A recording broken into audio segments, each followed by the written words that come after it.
thunder and lightning and flooding to get here tonight. We're glad to have you. Thanks very much. Thank you, Vicki.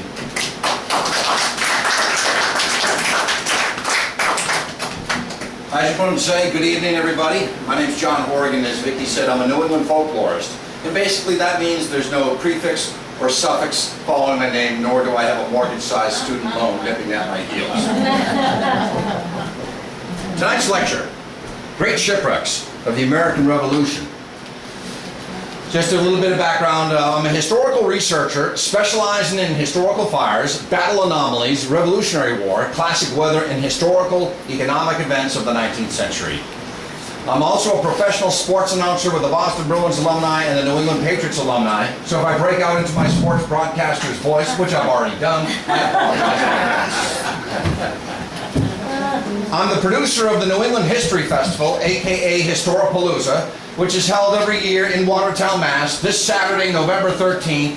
John F. Kennedy, we have Harriet Tubman, we have the 54th Massachusetts Civil War Regiment, and more. Historyfestival.org. And I'm also a reenactor with the Lincoln Minutemen. And you can log on to my website, www.ushistory.me, or email johnhorrigan@hotmail.com. And as Don knows, sometimes I don't get emails.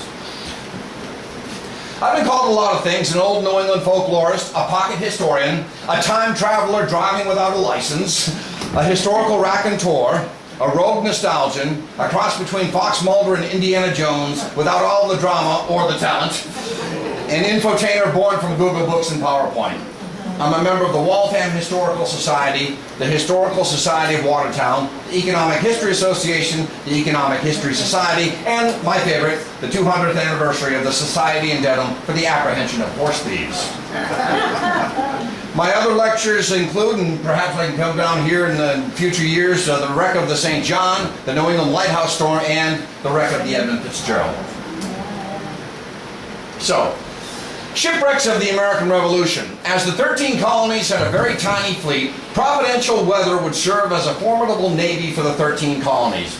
And I'll tell you right now, I do a lot of lectures for senior citizens, hearing impaired, visually impaired. So a lot of this is text driven. Don't worry if you can't read the text. As I mentioned before, they'll be able to hear me across Boston Harbor at Boston Light tonight.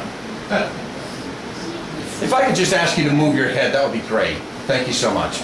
This lecture examines some of the major storms of the American Revolution and their impact on the fight for independence, with a slant on shipwrecks. I have deliberately omitted the campaigns on Lake Ontario.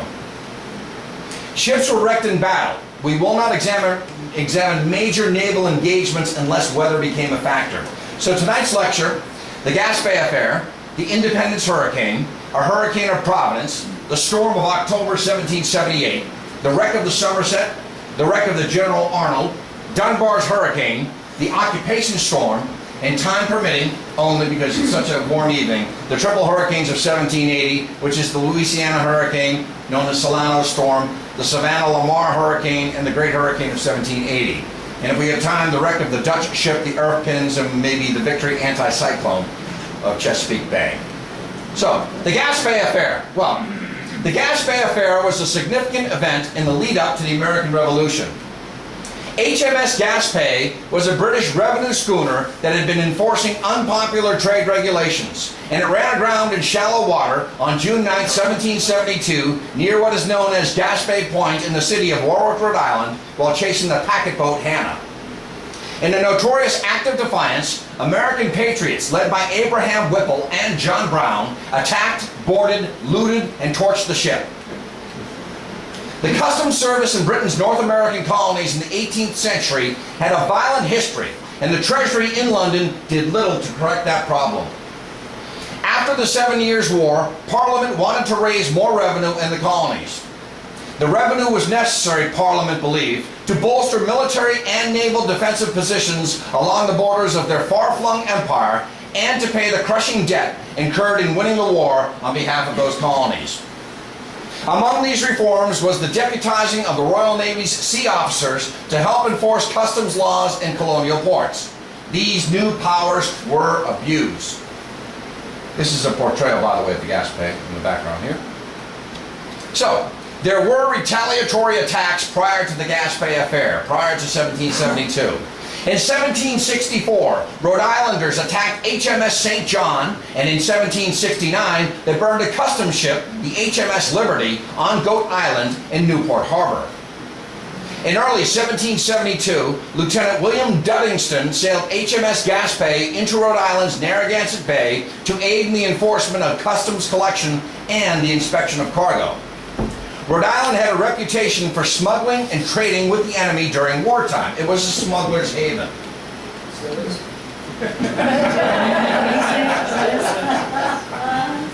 Anybody here from the Federal Hill Gang? Duddingston and his officers quickly antagonized powerful merchant interests in the small colony. On June 9, 1772, the Gaspé gave chase to the packet boat Hannah and ran aground in shallow water on the northwestern side of the bay. Her crew was unable to free her immediately, but the rising tide might have allowed the ship to free herself. A band of Providence members of the Sons of Liberty rowed out to confront the ship's crew before this could happen. At the break of dawn on June 10, 1772, they boarded the ship. The crew put up a feeble resistance, and Lieutenant Duddingston was shot and wounded, and the vessel was burned to the waterline. The man who fired the shot was Joseph Buckland. Buckland was well known in Providence and kept a prominent restaurant on South Main Street where gentlemen took their suppers. Here, too, they assembled to discuss politics and where, possibly, the expedition which destroyed the Gaspé was discussed, as well as at Mr. Savin's house, which was nearby. Previous attacks by the colonials on British naval vessels had gone unpunished. In one case, a customs yacht was actually destroyed, also by fire, with no English response. But in 1772, the British Admiralty would not ignore the destruction of one of its military vessels on station. The Dockyard Act, passed 3 months earlier in April, allowed those suspected of burning His Majesty's vessels to be tried in England. But this was not the law that would be used against the Gaspé raiders. They would be charged with treason. The Crown turned to a centuries-old institution of investigation known as the Royal Commission of Inquiry.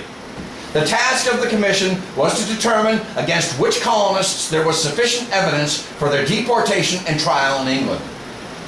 The commission was unable to obtain sufficient evidence and declared their inability to deal with the case. Colonial Whigs were alarmed at the prospect of Americans being sent to England for trial.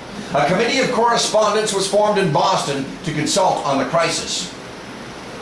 There were 38 newspapers in mainland British America in 1772.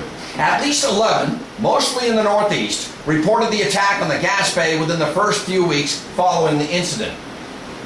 The Gaspé Commission of Inquiry was the topic of one of the most important pre-independence pamphlets and most widely read to circulate within the colonies. It was John Allen's An Oration upon the Beauties of Liberty, or The Essential Rights of Americans. Allen was a little-known preacher at the Second Baptist Church in Boston, and he gave an emotional sermon in December of 1772 that played upon colonial fears and prejudices. Allen argued that England and America were separate judicial spheres, and one could not interfere with the other. He addressed his message to Lord Dartmouth and portrayed the actions of colonials as merely self-defense, not rebellion, an important distinction for his reading and for his audience in early 1773.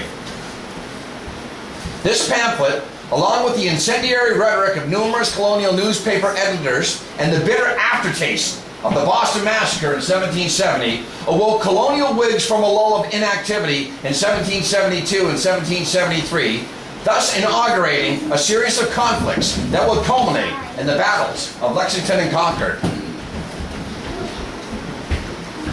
3 colonial participants from the attack on the Gaspé documented their memories of that night.